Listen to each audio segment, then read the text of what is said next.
Tonight, in this edition of the Primetime Newscast on Equinox Television, the head of state, President Paul Biya, reacts on the scandal at ERIC by reinstating the 6 candidates who failed to feature on the second admission list Saturday last weekend. So far, 22 candidates have been retained instead of the previewed 15. We hear in this edition of the Primetime edition of the news on Equinox Television that even the third list is not void of loopholes.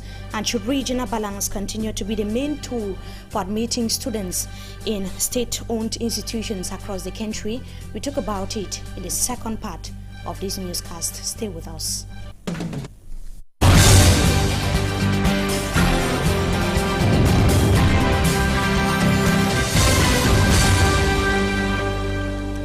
Good evening, ladies and gentlemen. Welcome back from the weekend. You are watching the Primetime Newscast on Equinox Television. Let's begin right away with the scandal rocking ERIC. At the moment, the head of state has reinstated the 6 candidates whose names were removed from the first list of admitted students into the Department of International Relations and Diplomacy at ERIC. The third list of 22 successful candidates has been released after the 2 previous controversial ones that was made public last weekend. Jacques Famindongo said that the list published today takes into consideration meritocracy and regional balance. Now, the 6 candidates whose names were removed on Saturday are amongst the 22 retained students. So far, Yaoundé-based Bureau Chief Roland Akong, who has been keen on recent happenings at ERIC, tells us in the following report that even the third list is not void of lapses. His report. The third list published by Jacques Famindongo still has a problem. Instead of 21 candidates, the list has 22 candidates, showing that one more candidate has joined the 6 others excluded from the controversial second list. The one candidate added on the third list is going to keep the debate raging over the admission of candidates for the Professional Masters in Diplomacy at the International Relations Institute of Cameroon, ERIC. Nsi Estelle is candidate number 2 on the third list. Her name appeared on the first list and disappeared on the second list published by Jacques Famindongo. Mebengo, candidate number 1 on the first and second list, maintains the same position on the third list. Jacques Famindongo says the third list is published after instructions from President Biya. The instructions, we were told, follow flaws, irregularities, corruption, and nepotism on the second list. Allegations Jacques Famindongo has refuted, saying there was need for another list for the sake of regional balance, what he terms academic meritocracy and regional meritocracy. This new concept of Jacques Famindongo has been rubbished by a public affairs analyst. Stéphane Akwa says regional balance paves the way for cheating in professional exams into professional schools in Cameroon. That regional balance for the past 50 years has never been balanced in Cameroon, and that the ethnic geographic principle kills merit, demotivating meritorious candidates. And on the question of regional balance in Cameroon, politicians here in the economic capital Douala have equally reacted. The concept of regional balance in public exams have been politicized in the country. The policy, according to Honorable Fopusi of the Social Democratic Front and Siri Sambaka of the CDU political party of Adamu Damjuya, is now at the mercy of politicians in the country. But to the CPDM politician, that is Aisi Besala, the peace that reigns in the country today is an indicative of good practice of regional balance in the country. Our reporter for Hansen Chanji compiled the following report. In Cameroon, the new T government does not respect regional balance in entrance exams into public structures. No, it's not respect. Now it's only useful to his cronies in the various regions. It's not in the useful of Cameroonian in general. Tribalism, nepotism have taken central stage, and regional balance now an old story. Former member of parliament under the Social Democratic Front Party tells me in Paul Biya's country, candidates are admitted into public structures not by merit, but to compensate political allies. Badly apply, such as is only useful to the regime barons, you know. Ethnicity, Mr. Fotso Fopusi continues, has played a major role in relegating regional balance. Nowadays, people don't talk of regional balance, but of how many places are reserved to a certain tribe or a top-ranking officials. Added to this is the sale of positions to the highest bidder. You can even see people who have been the first in the list being put aside on the pretext that they wanted to promote some people from the other region. No, that is not what we call équilibre régional. What we can do is, first of all, to share the places into two. The first part will use the meritocracy to put people, and we will reserve some places that we can allocate to the region where people had not been in the first class. Est-ce que c'est de nature à faire aimer les Camerounais entre eux? To Siri Sambaka, National Vice President of the Cameroon Democratic Union Party, the CDU, the apostles of President Paul Biya, have sold regional balance on streets like granite and instead created tension between tribes. To him, the new government should recognize its failure in the implementation of the concept of regional balance in public examinations. Regional balance, according to Siri Sambaka, especially with the latest incident in Eric, is just window dressing. Qui voit son nom disparaître. Ayisi Besala, a member of the Cameroon People's Democratic Movement, the CPDM party, says if regional balance was not existing, Cameroon would have been transformed into a second Rwanda. Je dis que si ce n'était pas appliqué, ça se saurait. The fact that peace exists, according to him, is an indication that regional balance in public exams is faring well. To Ayisi Besala, people should think out of the box, come out of village instincts, and let national sentiment reign.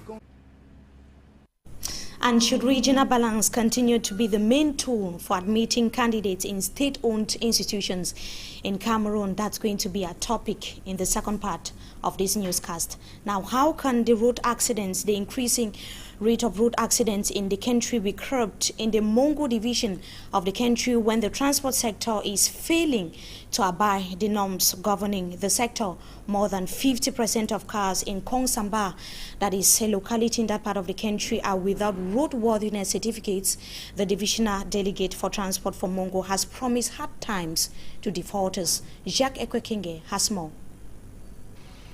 The percentage of cars without roadworthiness certificate in the Mongo division has been evaluated at 95%, a number deemed very alarming by the divisional delegate of transport for the Mongo division. Despite the presence of a roadworthiness technical control center in the town of Kongsamba, its services seem not to interest car owners in this part of the country. Even if you already have your vignette, just come, let's control your car and give you the state of your brakes, the state of your headlamps, the state of your suspensions, the state of every part that is concerning safety in your car.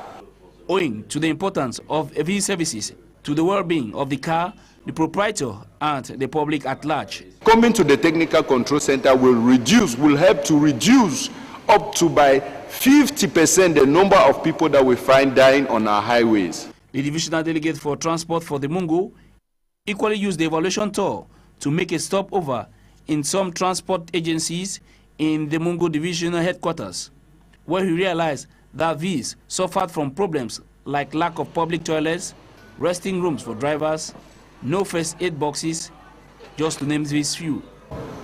Nous avons constaté que les toilettes sont mal entretenues. Nous avons aussi constaté qu'il n'y avait pas de salle de repos pour le chauffeur.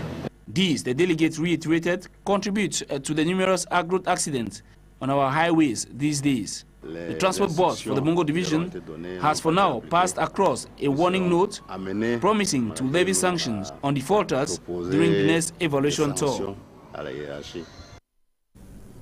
Now we take you to the southwest region of the country, where the level of underdevelopment in that part of the country has been blamed on the selfish attitudes of some administrators. The southwest regional governor Bernard Okalia Bilai was speaking while commissioning some 17 delegates into their functions. They have as principal duty to tackle the problem of bad roads and poor healthcare facilities in the southwest region of the country, as Derek Jato reports.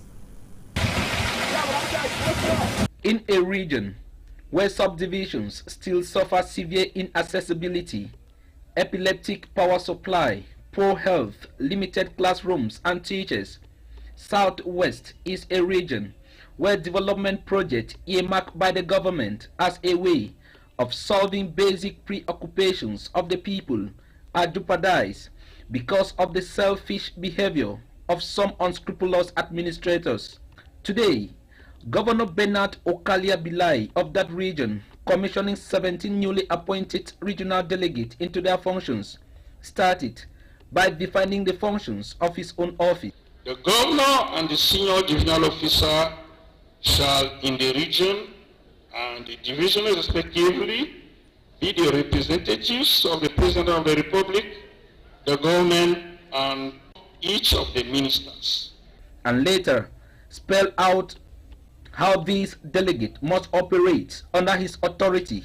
For instance, henceforth movement of regional delegates out of the region, even when summoned by their ministers, must receive approval from the governor, who will sign the mission order accompanied by justifying documents. All geared towards good governance.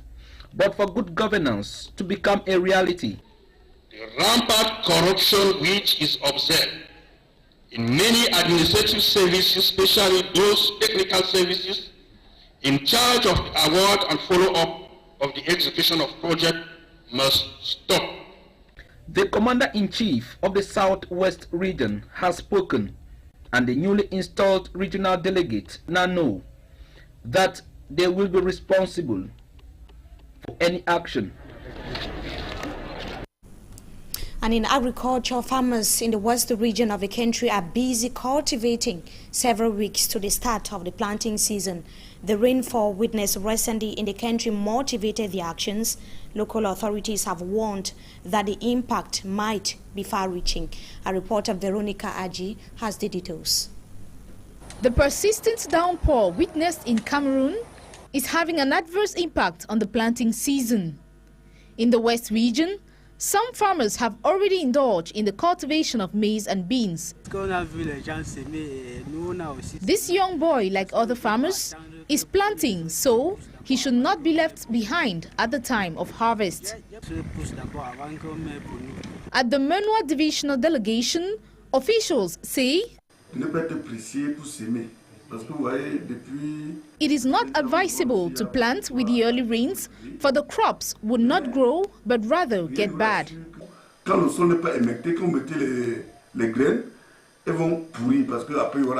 An advice which farmers choose to ignore and have continued to till the brown soil for planting. And from that agricultural page in the west region of the country, let's talk sports football before we take you to the second part of this newscast. We talk about the League One games, the fifth playing day which took place in stadia across the country at the weekend. Lyon-based Blessé maintains its lead position in the competition so far with 13 points. The team had a 1-0 tie against Kanong in Yaoundé that took place.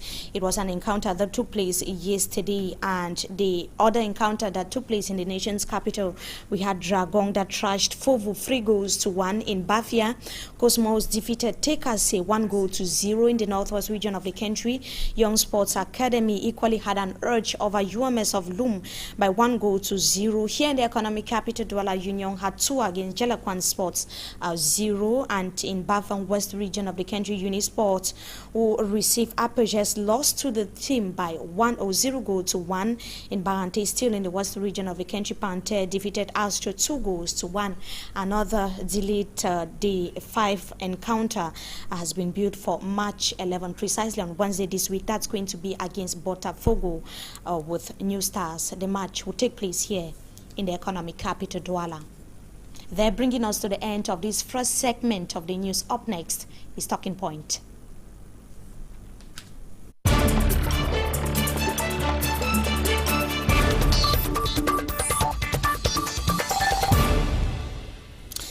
Now, favoritism, nepotism, and regional imbalance have governed admissions into state-owned institutions for decades now. That's, of course, the views of politicians and critics across the country. The most recent happening that continues to animate debate nationwide is what has so far been coined the ERIC scandal, where 2 admission lists were released in the Department of International Relations and Diplomacy in just 2 days. That was last week, Friday and Saturday. Now the 3rd and final list, according to the head of state, has been made public, with 22 instead of the 15 places that were to be selected made public. Good evening to you, Michelle Ndoki. We thank you so much for joining us tonight on Talking Point. Good evening, and thank you for inviting me. You are an actor of the civil society and equally a legal mind. I'm trying to. As earlier indicated, the 6 names that were removed from the first list has finally been reinstated by the head of state himself. Yes. It was contained in an outing that was made public today by the Higher Education Minister, Jacques Famdongo, today, just to get your reaction as far as the happenings at ERIC is concerned. How interesting, eh? Because now I think if we were confused after the story about 2 lists being issued, confusion has now reached the top level. We have to put that into context. Before the exam is launched, there's a defined number of people that are supposed to be taken. So there's a defined number of seats. And the first question that arises for me is, what happens with that number? How was it decided in the first place?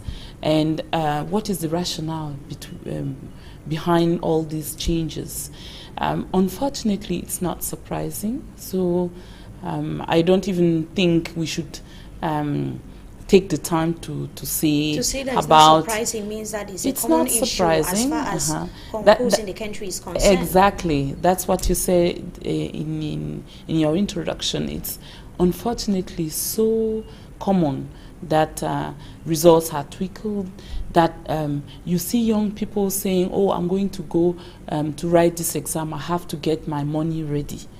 So it tells you what is the state of our education, what is the state of our society as a whole, because it's sending a very strange message. Getting money ready means that they have to chip in money before their names pay, are included on the list. Now, when we talk of this regional balance that is animating debates now in Cameroon, what are we talking about exactly? I am wondering what we're talking about, truly speaking, because if you look at our society today, I'm not sure you can really identify, as far as people are concerned, precise, distinct regions. Of course, from an administrative point of view, you have several regions, you have north, and you have 10 regions.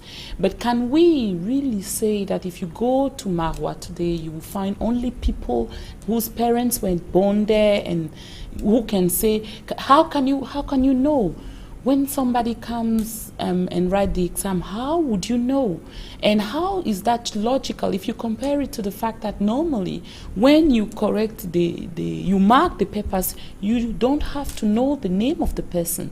So how do you make the right balance between being fair to all the candidates and promote meritocracy, and come back and change the results because this person's, according to the name, is not coming from the right tribe, and etc. I think we should rethink that whole concept of regional balance. So should the government continue to brandish this issue of regional balance as tool of gaining admissions into professional state institutions? I think if you continue to be a debate? I think if you really ask our fellow citizens, they will tell you they don't even believe in what they're saying about regional balance. Remember that Mr. Famdongo brandished this issue of regional balance after he was forced to admit there were 2 lists. So first move was to say there's only 1 list. When the journalists asked him, he said there was only 1 list. And then, because they proved to him there was a second list, we had that brand new story coming from him. I think we cannot really seriously have a conversation in 2015 about regional balance. We have so much issue that are common to all the Cameroonians. I don't think if you ask the vast majority of our population, they will tell you they feel more from Douala than from Cameroon, and that they do not recognize the people coming from the North Province or from the North region as fellow citizens. If that was the case, why are we talking about being with people in the North Province about this Boko Haram issue? So you need to have a kind of logic. We now part of one country, and this should be embedded in the way we approach every single part of the way we organize administration and the way the country is run, really. Now, should these admissions be based on merit, according to you, your personal point of view, or on sociological balance? Do you think it should be based on merit? Obviously, it should be based on both. We should by no means we should sacrifice merit, and I think that's even what the law states, that even if you have to take into consideration regional balance, it should not be at the expense of merit. Now, of course, we don't want people from one part of the country to feel excluded for progress and for the affairs of the country. We don't want that. But is this quota the right way of approaching the issue or tackling the issue? That I'm not convinced of. Now it seems this issue of regional balance is not applicable everywhere.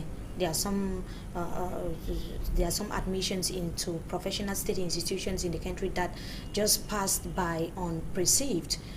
We see many concours, many children being admitted, or students being admitted, I should say, without this debate of regional balance being mentioned at all. Mm-hmm. So why is it coming up only now?